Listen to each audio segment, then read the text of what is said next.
Hola, ¿cómo están? Bienvenidos a otro episodio de Código Abierto. Bueno, hoy nos visita un invitado muy especial. Él es periodista, abogado.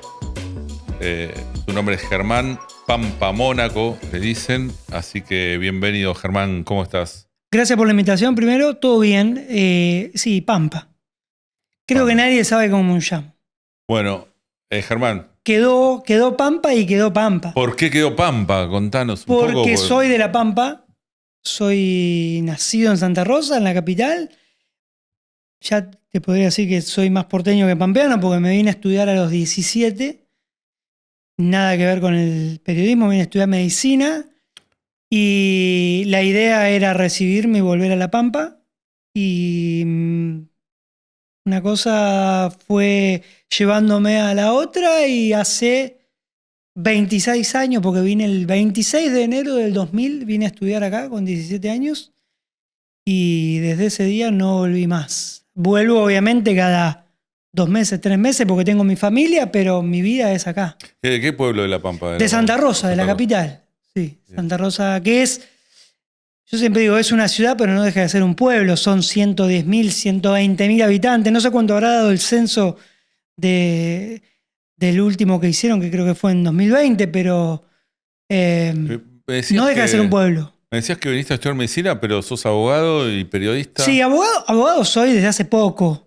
Bien. Y en realidad yo siempre digo, soy periodista y el tiempo y el hacer periodismo policial me llevó a primero tratar de interiorizarme, porque primero empecé a estudiar abogacía por una cuestión de saber un poco más y complementar lo que es el periodismo policial y judicial, y después sí me di cuenta que me gusta y si puedo hago algo de abogacía, pero sí vine a estudiar medicina con 17 años porque mi idea era eso, era estudiar algo que me gustara y que pudiera con el tiempo volver a mi ciudad.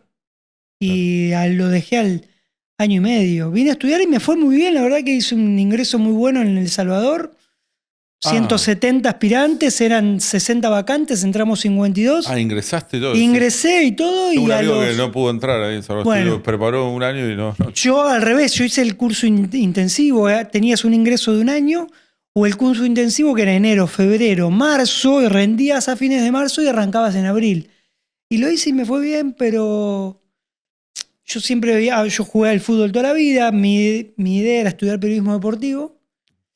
Y cuando arranqué a estudiar medicina me gustaba, pero cuando una cosa te va tirando más que la otra, también tengo que decir que estudié medicina porque, más que nada por un mandato. Por mandato Nunca mis viejos no me obligaron, pero siempre me dijeron, si no te cuesta, me fue muy bien en el colegio secundario.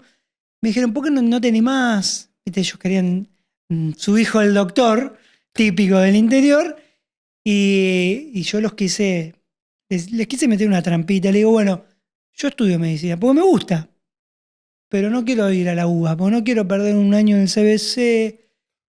Pensando me iban a decir no. Me dijeron, bueno, dale, buscate una facultad privada donde estudiar. Y bueno, me cagaron y vine con mi vieja y averigüé, me anoté y al tiempo, eso era quinto año y al año siguiente estaba estudiando acá. Bueno, y contame, ¿por qué policiales? ¿Qué te gusta? ¿Qué te apasiona? Mirá, que en el periodismo un poco, primero para hacer aire, todos arrancamos como productores. Son pocos los que tienen la suerte de salir de una universidad o un terciario de periodismo y arrancar haciendo aire o escribiendo. Y un poco se fue dando. Yo arranqué en el 2002 muy pendejo, tenía casi 20 años. Arranqué en una radio muy, muy fuerte, que en ese momento era Radio 10, que era la más escuchada, y arranqué como una pasantía y estuve 6 años. Y era productor y fui productor periodístico, productor ejecutivo, laburé con gente muy grosa, pero siempre en la producción. Tengo que laburar con Grondona, con Neustadt. Mis domingos eran, por ejemplo, en una época, eran de 7 a 10 Bernardo Neustadt y de 10 a 12 Grondona. Mirá que nenes. Yo era un pibe que hacía producción periodística nomás, pero después laburé con muchos años con Pinky, laburé con Esteban Mirol, laburé después con Jorge Formento, con muchos. Y en el 2018 un ex gerente que tenía en la radio me llevó a América 2, al noticiero también como productor periodístico. Y en un momento agarro el quiebre en el que un colega, a quien la verdad estimo y me llevo muy bien, Facundo Pastor, estaba haciendo una transición de pasar a hacer el periodismo más de calle y barrial. Muchos en lo nuestro le dicen periodismo por ahí más basura, porque es meterte en una villa, hacer un poco más de temas de narcotráfico y demás, pero mucho en la calle, y estaba haciendo mucho más piso, y yo vi la beta, y me ofrecí, y me hicieron una prueba de cámara, y fui primero a una nota, y en la siguiente nota metí un copete, y después en un móvil, y nunca más paré. Y es como todo, quedás un poco encasillado. Pero a mí, al contrario, a mí me gustaba. Y me metía en una villa y hacía una cámara oculta y después iba con la cámara abierta a, como se dice en la tele, a escrachar al que por ahí estaba vendiendo droga en el barrio o acá en el microcentro, en cualquier lado. Y una cosa me fue llevando a la otra y empezás a hablar con un policía y empezás a hablar con un fiscal. Y cuando te querés dar cuenta, tu vida y tu agenda está basada en un fiscal, en un policía, en un comisario, en un ministro de seguridad, en un secretario de seguridad y ya está. Claro. Y aparte me gusta. Claro. Me gusta. Yo no podría hacer otra cosa. Por ahí hace un par de años hasta acá me toca conducir en un canal de noticias y sí, obviamente uno lee, pero yo no estoy preparado para hacer un programa político. Ahora, vos me das 2 videos de un robo y un allanamiento y yo te hago 1 hora y media hablando. Porque me gusta, porque lo siento, y eso es lo que me llevó a terminar estudiando Derecho. Claro. Y policiales es un tema muy delicado, porque estamos hablando de delitos, de cuestiones graves, donde muchas veces hay gente, digamos, asesinada, narcotráfico. Sí. ¿Cuál dirías que algún caso te impactó y te tocó y te replanteaste un poco el hacer policiales en algún momento? Mira, te lo hago al revés. Antes del caso te digo, no te lo replanteás, pero porque con el tiempo empezás a naturalizarlo y a tratarlo de una manera más distendida. Vos entrás a una redacción y por ahí suena feo y suena peyorativo, pero por ahí escuchás gente que dice el muertito o el tranza, porque terminás tan metido adentro de los temas que ya es como a un forense o a un médico que coquetean contra la vida y la muerte, o el forense mismo que tiene que abrir capaz que 4 o 5 cuerpos en un día, ya no le es pesado, a nosotros tampoco, pero porque si yo no lo trato así, el tema, digo, el muerto o el robado, me llevo todo a mi casa y termino yo metiéndome todo la oscuridad, porque son temas oscuros, claro, adentro. sí. Entonces, terminás de alguna manera hablando, no peyorativamente, pero sí de una manera más fresca, ¿no? O por arriba, sí. Un poco más liviano, conociendo porque todo de fondo. No dejan de ser víctimas, no dejan de ser ladrones, asesinos, sicarios, lo que sea, pero no son tuyos. Vos contás historias. Porque si yo me llevo cada una de esas historias a mi casa, me enfermo yo, enfermo a mi familia. De alguna manera lo tenés que sacar o algunos lo tratarán en terapia.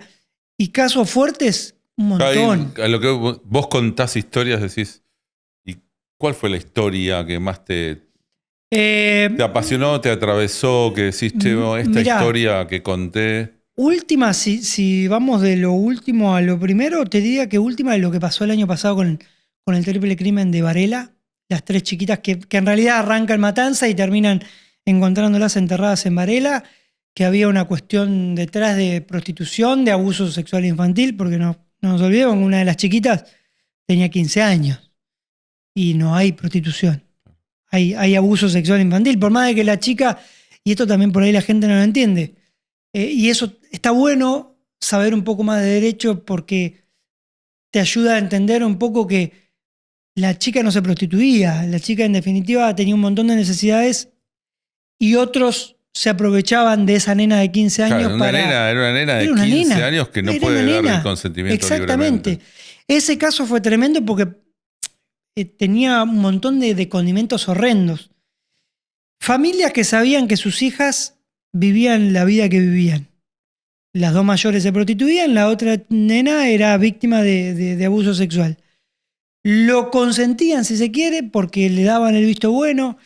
Un lugar vivían, entramos a las casas, a las viviendas con los móviles y vivían en condiciones inhumanas. Pisos prácticamente de tierra, había lugares sin puertas, no lugares propicios para una vida digna, como dice la Constitución. Muchas veces no, el olor tampoco te deja... Horrendo, un lugar horrendo, condiciones horrendas de vida, pero bueno, es lo que le tocaba vivir a esta familia como millones de familias que hay en el país. Y si se quiere más atrás, que yo, el caso Candela también. Ahí intervinieron varias personas, ¿no? Los participantes, uno llevando un parlante y una pala. Sí, que fue una casa. Sí. Bueno, muy un ambiente de estos que te decía que yo. Oscuros. Oscuro, narcos peruanos, porque son peruanos, no es por xenofobia mucho. Y esto muchas veces lo digo porque la gente después piensa que termina siendo despectivo, no. Hoy el negocio del narcotráfico en nuestro país, en gran mayoría lo manejan a gran nivel y a gran escala bandas de afuera. Y hay que decirlo con nombre y apellido. Paraguayo, peruano, viene de Paraguay el cannabis, de Perú y de Bolivia la cocaína o la merca, como quiera decirle, pero hay que ponerle nombre y nacionalidad. Digo, no es despectivo, pero era narco peruano. Con un pibito que supuestamente era capo narco con este pequeño J con 20 años, claro. 18, 20 años. Sí, tiene una historia familiar, ¿no? En sí, Perú. Una historia familiar de papá metido en el narcotráfico, muertos en la familia, clanes, un contexto del mundo del AMPA desde varias generaciones. Y en el medio, gente, changarines que en realidad eran pibes que tomaban cocaína y que fueron a comprar y que les dijeron no te querés hacer una changa y haces un pozo, fíjate, y te pagamos con cocaína o te alquilo el bafle para hacer la fiesta que no fue una fiesta. No, un contexto horrendo. Decían que el parlante era lo usaban para tapar los gritos. Sí. Y esto vos que lo ves con vinculación con lo que pasa en México, viste, bajando en Rosario. Esto dicen que en algún momento es el síndrome de las ratas, como que en Rosario hicieron algo fuerte, un trabajo fuerte desde el Ministerio de Seguridad y demás, y se vinieron para la zona, el conurbano y demás, todo lo que tenga que ver con el narcotráfico y el tráfico fuerte de drogas. Cada vez que, yo no soy especialista, pero sí me gusta el tema y hablar con especialistas. Y cuando le preguntas a Argentina, puede ser México, y te dicen, no, es un grado preocupante el nivel de logística que manejan los narcos en el país y demás. Sí, es preocupante porque lo ves. Lo ves hoy en el conurbano, no tenés que ir a la Rosario de los Monos o del Clan Alvarado para hablar de narcotráfico. Cruzás acá en la ciudad de Buenos Aires o cruzás en el conurbano y tenés cocinas. Pero cuando te hablan de México, hay una gran diferencia respecto del narco mexicano o el narco argentino. Es que en México manejan a la policía. Y acá todavía ese nivel no llegó. Acá tenés policías siendo cómplices o socios del narcotráfico.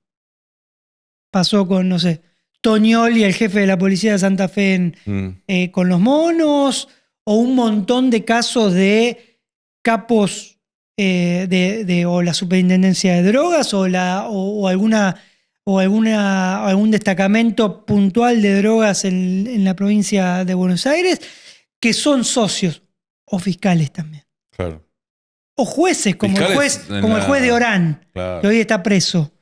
Tenía Campos. En fiscales acá en la provincia de Buenos Aires, San Isidro.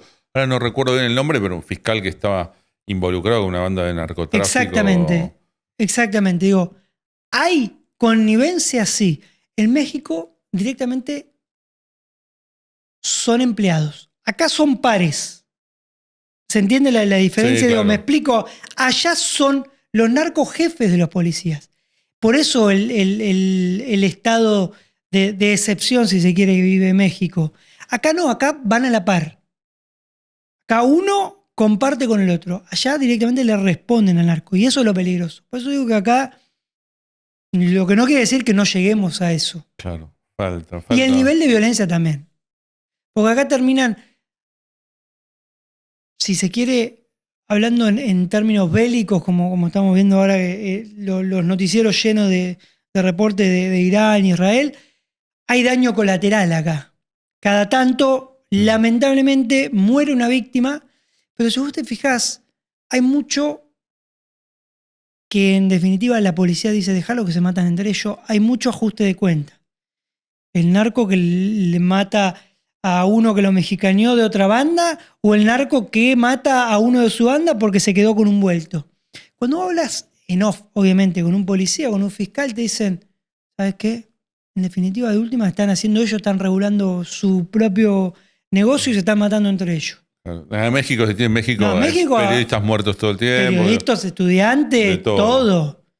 Yo me acuerdo, yo hablaba mucho que era muy bueno porque aparte le pregunté 1000 veces, ¿cómo puede ser que te animes a hablar tanto? Un periodista llamaba de apellido Valdés y hace ya 5, 7 años lo terminaron matando porque era de los pocos periodistas que hablaba viviendo en México de los cárteles y de cómo era la interna, la organización y cómo vivía el mundo de los cárteles en México. Se lo terminaron dando.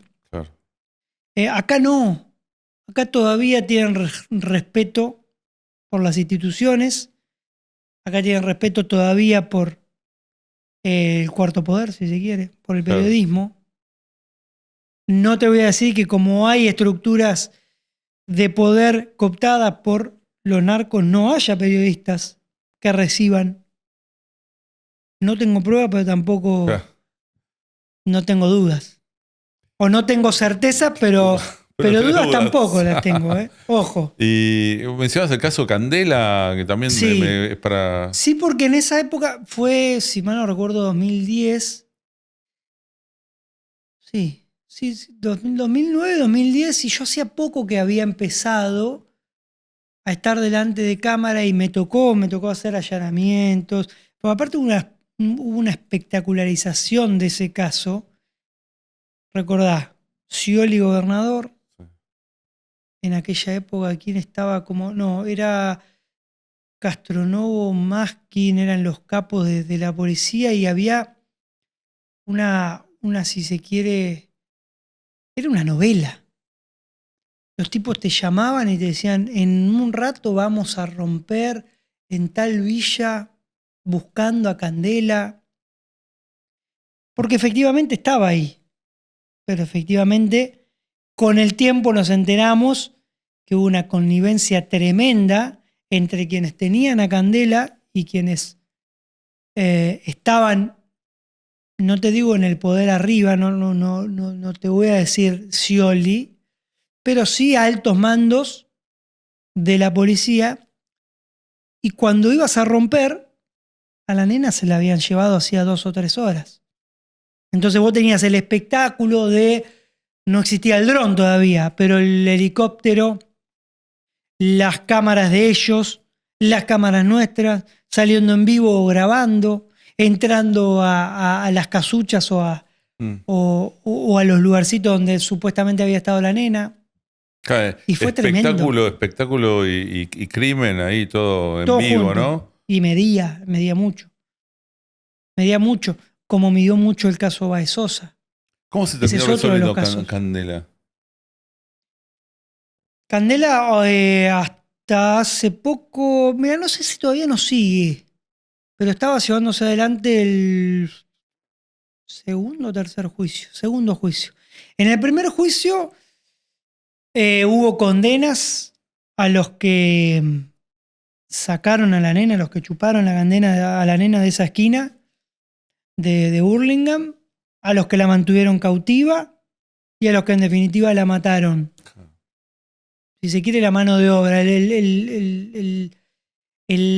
la pata material del crimen, si se quiere. Estaba viva y cuando está el operativo que se lanza y demás, o sea, la trasladaron y estuvo viva un tiempo mientras la estaban buscando. Eso no lo sabía. La nena estuvo viva, creo que todo el periplo terminan siendo 10, 11 días. La nena estuvo viva 9 días y medio. Claro. La nena, hay muchas dudas también sobre la familia. Acordate que se puso mucho en boga a la mamá de Candela. El papá sabíamos que estaba preso y decían que venía por un vuelto con el padre. Nunca vamos a saber la verdad. La realidad es que era una nena, 10 añitos tenía. Los problemas que hayan tenido los padres o el padre Son de los padres. no justifica lo que hicieron con la nena, pero a la nena la tuvieron cautiva y viva hasta que les quemó, hasta que no pudieron. Evidentemente hubo una orden de un superior, de alguien que dijo no la pueden entregar. Llegó un momento y tienen dudas de que la nena no haya conocido a los captores. Entonces llegó un momento en que era tanto el material televisivo y tantas las horas de cobertura de los medios que la tuvieron que hacer desaparecer. Desaparecer, lamentablemente, es matarla. Pensando o buscando que no quedaran huellas. Y la realidad es que no hay crimen perfecto. Y como la causa quemaba, tuvieron que moverse rápido y llegaron hasta los autores materiales. Los autores intelectuales, ahí está, el segundo juicio en el que llegó a juicio Mameluco Villalba, que la gente lo conoce porque es un capo narco de San Martín, fue el dueño, si se quiere, del negocio narco en la provincia de Buenos Aires en los últimos 20 años. Y eso es muy loco porque cuando arranca el juicio, la justicia, señalándolo como autor intelectual, habla a la madre de Candela y lo deslinda de toda responsabilidad. Como diciendo, yo sé que ese señor pudo haber sido lo que quiera, puede haber matado a 350 personas más, puede haber manejado el negocio narco de la provincia de Buenos Aires, pero ese señor no tiene nada que ver con la muerte de mi hija. Es muy loco eso. Recordá que hubo una comisión bicameral investigadora en la provincia de Buenos Aires, senadores y diputados que intentaron llegar a lo más alto de la cúpula policial y nunca se llegó a ningún lado. Hubo acusaciones, estaba el jefe departamental de San Martín, mucha gente pesada. Claro. Porque en definitiva arriba se conocían todos. Jefes policiales, jefes narcos, jefe de Pirata del Asfalto, donde venía el negocio al que se dedicaba, si se quiere, negocio al que se dedicaba el papá de Candela. Claro, ¿y cómo ves a la sociedad frente al delito? ¿Qué pensás bueno, obviamente que trabajás con esto? Tenés un programa que se llama Prisión Preventiva, que habla de estos temas. Es muy loco policiales. porque la gente está harta de la delincuencia, de los chorros, pide mano dura, pide que bajen la edad de imputabilidad. Si pudieran, se armarían. Ahora, si vos te fijás, yo te digo que hagas este experimento. Prende el noticiero de más audiencia al mediodía, donde, si se quiere, está Doña Rosa en la casa, que la Doña Rosa es, como le decía Neustadt a la gente que miraba la tele en su época, pero donde por ahí quienes miran la tele es el noticiero del mediodía, entre las 13 y las 14:30, es por ahí la señora o el hombre que está laburando home office y demás. Y no quiero arriesgar un número, pero te diría que el 80% del noticiero que más mira o que más mide, que es el de Telefe Noticias, el noticiero del mediodía, el noticiero de la gente, el de Pavlovsky, el 80% es contenido de policiales. A la gente le atrae, a la gente, no sé si es que tiene morbo o es la espectacularidad de que hoy está todo grabado. Porque antes, ver un robo grabado por una cámara de seguridad era cuando el municipio de Tigre, que fue el primero que colocó cámaras en los patrulleros y en los domos, era el que te mandaba el corte, detuvimos a tal persona haciendo esto y vos lo ponías. Pero hoy, si salí a caminar por acá y contá cuántas casas no tienen cámara.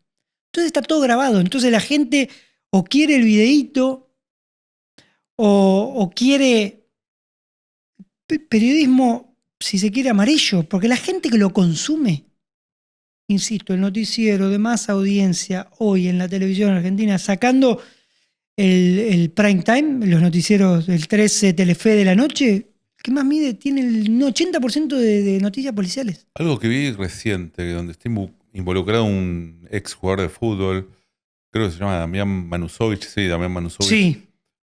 Donde de San Lorenzo. Sí, se graba, se dedica al rubro gastronómico, inmobiliario.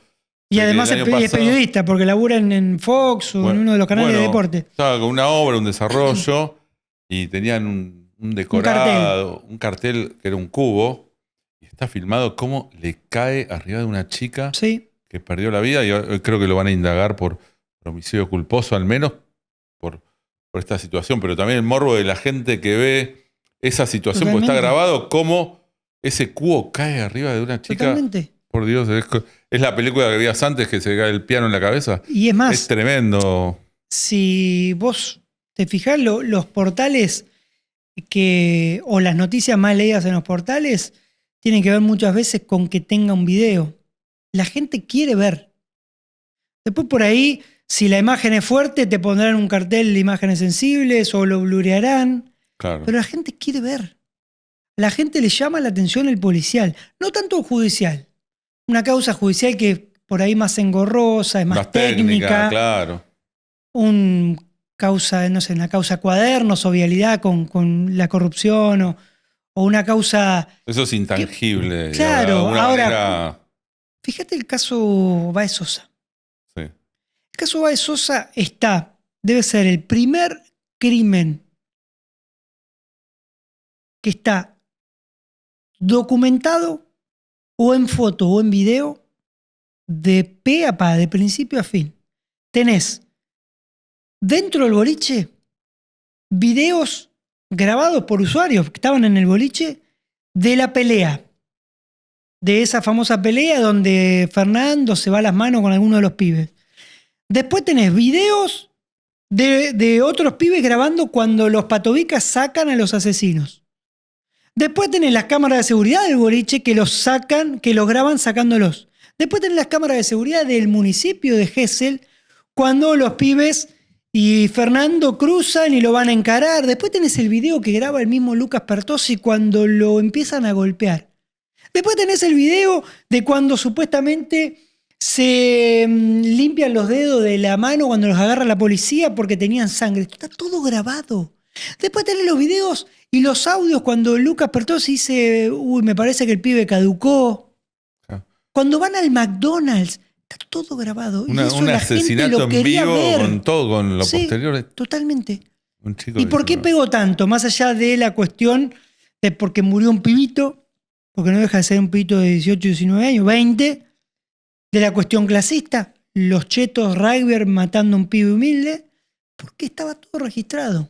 Entonces eran horas y horas y horas y horas de gente consumiendo lo que estaba grabado, filmado o documentado en mensajes de audio. Porque la gente quiere ver el policial. Después dice, oh, ustedes son unos amarillos porque cubren esto y lo otro. Pero perdón, ¿quién lo está pidiendo? ¿Quién lo consume? Yo recuerdo Infobae que pasaba, viste, el Comando Vermelo, Sí. como el primer comando de la capital en Brasil, que son, digamos, organizaciones delictivas, sanguinarias, que manejan las cárceles y demás. Cómo entre ellos, o sea, se grababan decapitando personas. Sí. Y después Infobae, o sea, los portales te lo pasaban todos, acá. Digo, no. Imágenes sensibles, pero todo el mundo hacía clic en ver la imagen y miraban cómo... A ver, obviamente vos tenés un tratamiento y cada medio, sea gráfico, portal o de televisión, tendrá su manual de estilo y dirá, hasta acá llegamos, esto se muestra, esto no.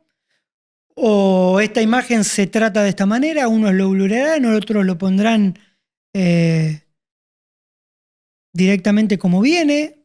Hubo una cuestión de mucho cuidado con la vieja ley, ya digo, es nueva ley de medios, pero ya quedó vieja porque ya tiene como 4 o 5 años o más. No más. No más, claro, si ya estamos en tercer año de Javier Milei y es de la época de Cristina y Mauricio Macri en ese mucho tiempo. Que donde existía un Confer que te multaba y demás por lo que publicabas.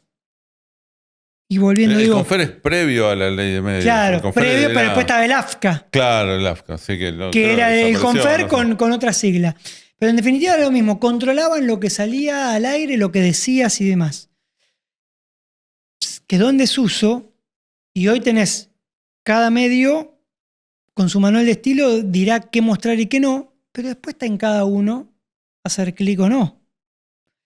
Y la realidad es que el clic manda. Si yo publico también hoy, cambió, ¿no?, la forma de consumir la información. Obvio, es más cortito, los medios, estamos hablando de conciso. Dame redes, 20 palabras y un video y yo ya estoy... Claro. Se consumen más los clips. No necesito a César y a Mónica a las 20 en el noticiero central del 13 diciéndome qué pasó. Si vos me decís 20 líneas o menos, 10 líneas, y me mostrás un videito, la gente cree que está informada. Claro. Sí, el consumo de información pasa por otro lado. Ahora más redes sociales, más escroleo, más... Y aparte, ¿cuántas veces te pasó, vos que no sos de los medios, cuántas veces te pasó entrar a una publicación porque en el título tentativo del home, de la web, dice una cosa y vos decís, uy, quiero leer esto. Y cuando entras la nota no dice nada. Sí, pasa. Porque buscan el clic. Entonces, capaz que en el título te dice impactante video, masacre en Tailandia. Y capaz que entras a la nota, te dice, te cuenta que hubo una masacre tremenda, capaz que hay una foto, pero el video no está. No, pero vos entraste por el video, porque vos querías ver el video. TikTok te titula y te deja esperando y nada, no pasa nada. Pero ¿por qué lo hacen así? Porque la gente está ávida de eso. Claro. Porque la gente es amarillista, la gente le gusta el morbo, pero después son todos recatados. No, mirá esto, mirá lo otro. Si lo consume la gente. Si está al aire y tiene tanta visibilización es porque la gente lo pide. Y ahora te pregunto, más vos sos abogado, periodista, especializado en delitos policiales. ¿Cómo ves a la justicia en Argentina hoy? ¿Y qué mirada pensás que tiene la sociedad sobre la justicia? La gente está cansada de la justicia. Justo estos días había salido una encuesta de esas de opinión, donde le preguntan a la gente qué es o cuál es su principal preocupación, y obviamente ahora por los tiempos que están corriendo volvió la desocupación, el desempleo, no llegar a fin de mes, pim pum pam. Y en el tercer y cuarto ítem estaba la inseguridad y la justicia. Y la gente no cree en la justicia. La gente dejó de creer en la justicia. También entiendo que es muchas veces porque, y yo con esto despotrico, sin dar nombre ni mucho menos, muchas veces desde los medios se le vende, mejor dicho, se le dice a la gente lo que quiere escuchar. Entonces la gente se queda esperando algo de la justicia que no va a pasar, porque no es un delito que tenga, por ejemplo, para hacerlo más gráfico, un comunicador que dice, no, porque mirá cómo le pegan a esa viejita, perpetua le tienen que dar. Y entonces la gente escucha del otro lado que le tienen que dar perpetua, y después a ese chorro, ladrón, delincuente que le robó a una viejita y le pegó, le van a dar 5 años, 7 porque no tiene antecedentes, pero claro, escuchó que el comunicador pedía perpetua para ese delincuente, y la gente no sabe del otro lado que el delito está tipificado como robo o robo agravado y tiene de 5 a 10 o de 5 a 15 y no perpetua.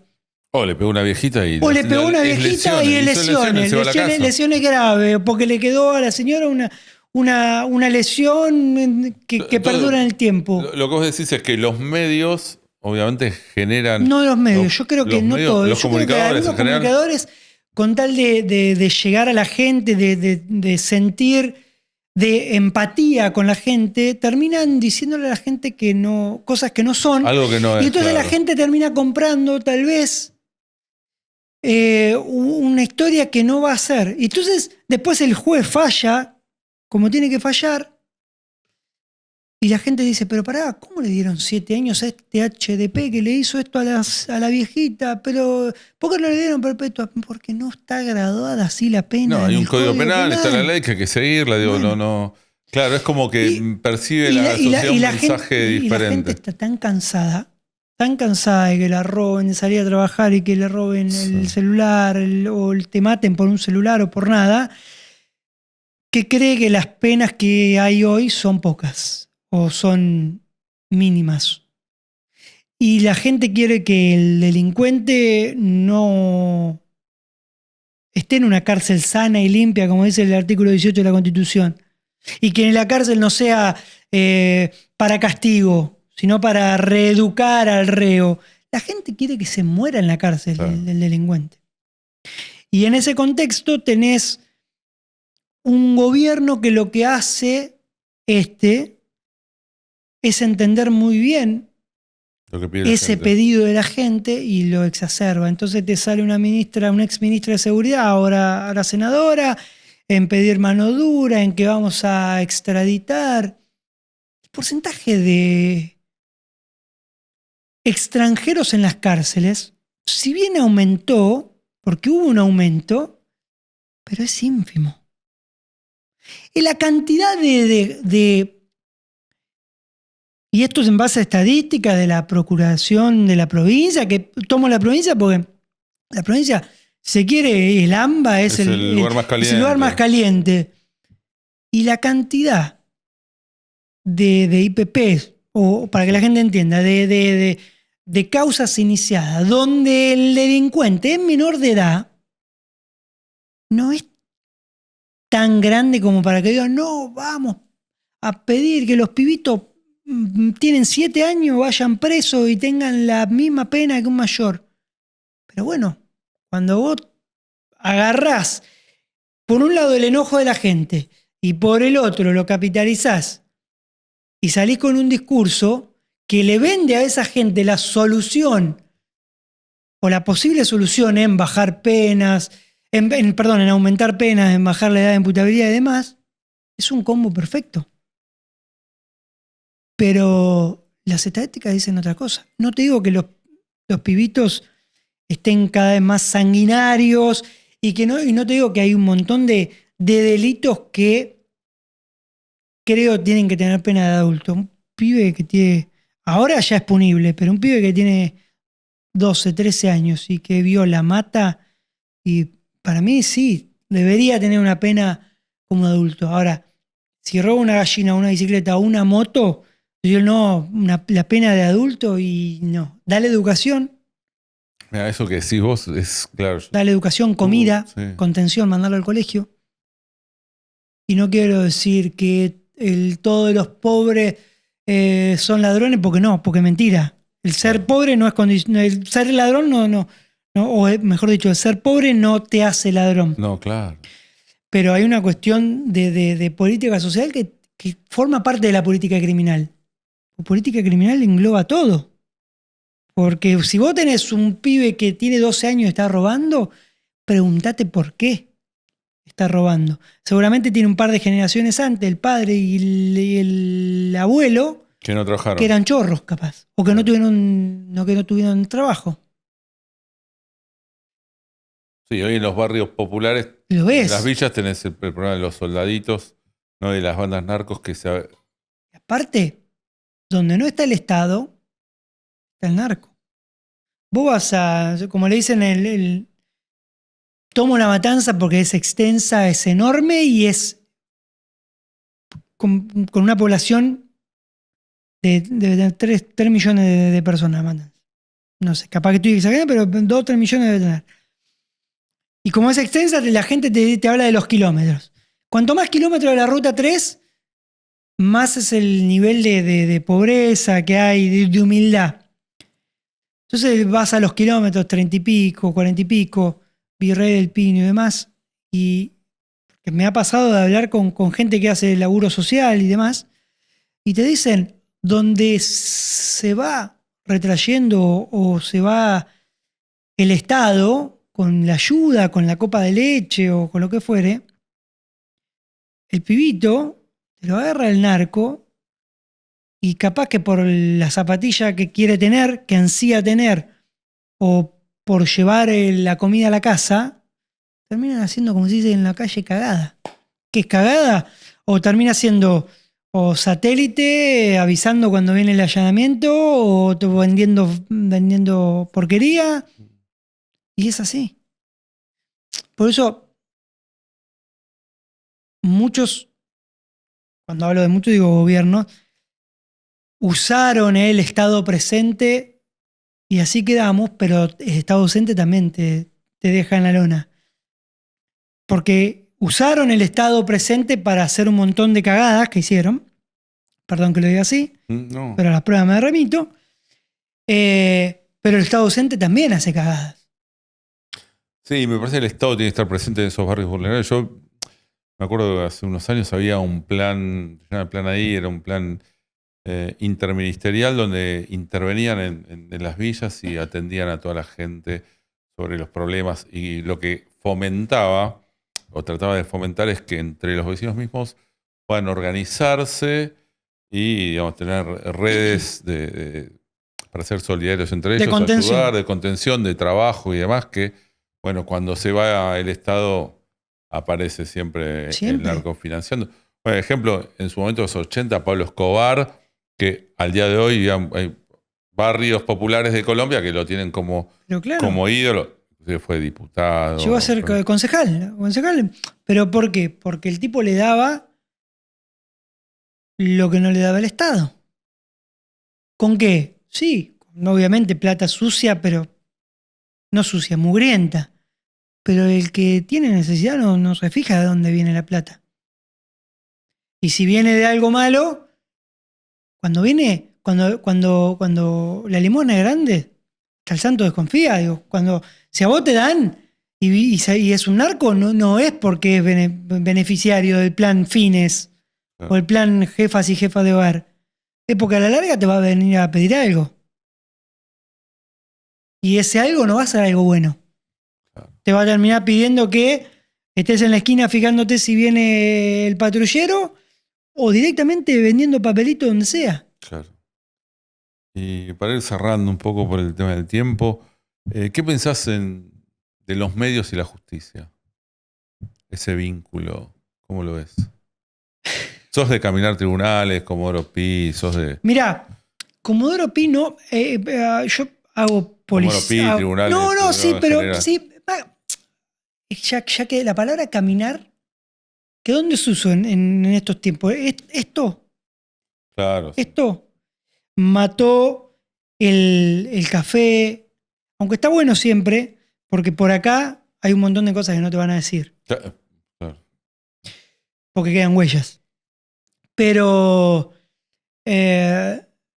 siempre es bueno, sí, tomarse un café con un fiscal, con un juez, con un policía. No tiene que ser jefe, ¿eh? Un policía de calle. Muchas veces la info que manejamos nosotros la tiene más un policía de calle, que es el que la ve, que el jefe de la comisaría o el jefe distrital. Pero a la pregunta que vos me hacés de la justicia y los medios, creo que en esta grieta en la que lamentablemente quedamos todos los argentinos después de la famosa grieta que empieza con un gobierno y un multimedio, que después se adosó la justicia y demás. Creo que esa relación entre justicia, no justicia, entre algunos operadores de justicia y algunos operadores, porque en definitiva sos periodista pero terminás siendo operador. Claro. Digo a los que, bueno, vos prendés la tele y te das cuenta. Sí, No hace falta dar nombres. Pero digo que esta grieta de aquellos son los malos y nosotros somos los buenos terminó por afianzar esas relaciones que terminaron siendo carnales, que en definitiva terminan en nada, porque la justicia ordinaria la llevan unos. Ahora la justicia como Comodoro Pi es siempre la misma. Claro. Y son siempre los mismos. Y o casualidad son los que terminan siendo los que terminan conqueteando con el poder y con los medios. El poder de turno, pues ellos quedan siempre. Pero, y Son los que en definitiva terminan torciendo la vara. Claro. Lago Escondido fue un ejemplo de eso. Sí. La causa del Lago Escondido fue un ejemplo. Todos sobreseídos, un avión pagado por un empresario de medios, y hoy uno de los que estaba imputado es el ministro de Justicia de la Nación, Máiquez. Sí. Bueno, ni hablar lo que está pasando con la AFA, el gobierno, justicia, es una cosa que... En definitiva, arriba terminan siendo todos amigos. Porque terminan conectados todos por las mismas personas. Sí. El operador de justicia sigue siendo el de hace años, que es el que habla con los medios, es el que habla con los jueces, es el que habla con los clubes, es el que habla con la AFA. Fue presidente de un club. Digo. Sí, claro. Y ahora contame algo, para destacar algo lindo que digas de tu profesión, de esa mezcla tan interesante de abogado, periodista policiales, periodista en general. Mirá, yo siempre digo, yo no podría hacer otra cosa. Para ser periodista te tiene que gustar, te tiene que picar siempre el bichito de querer saber, y tenés que amar la profesión, porque no es una profesión, primero que fácil, no es fácil, es una profesión de que te demanda mucho. Yo un celular con una batería óptima a mí me puede llegar a durar un año, porque estás todo el tiempo conectado, porque no parás. Muchas veces te terminás. Yo, por suerte, tengo a mi esposa que es del medio, ella es productora, nos conocimos laburando y ella me entiende. Pero yo no sé si una persona común le puede llevar el ritmo a un periodista. Porque estás todo el tiempo conectado, porque a la larga te termina diciendo dejar el celular, o estás en la mesa, estás con el celular, o estás en una reunión, estás con el celular, o estás en misa, en un casamiento, o en lo que sea y tenés el celular. Porque siempre, o si no te están llamando, vos estás viendo algo. La profesión a mí me encanta. Yo no la cambio por nada, pero es una profesión ingrata también, sobre todo al momento de la parte económica. Por eso te digo, a vos que estás del otro lado, si vas a ser periodista, estudia una carrera de grado primero. Por ejemplo, abogado. Bueno, Germán, muchas gracias por tu tiempo, Gracias por la invitación. por esta entrevista muy interesante. Bueno, a todos muchas gracias por estar ahí. Hoy estuvo con nosotros Germán El Pampa Mónaco. Una muy linda entrevista, nos dejó mucho para aprender, para poder, digamos, ver cómo es la relación entre los medios, la justicia, los policiales, bueno, un poco de todo. Muchas gracias. Este fue otro episodio de Código Abierto.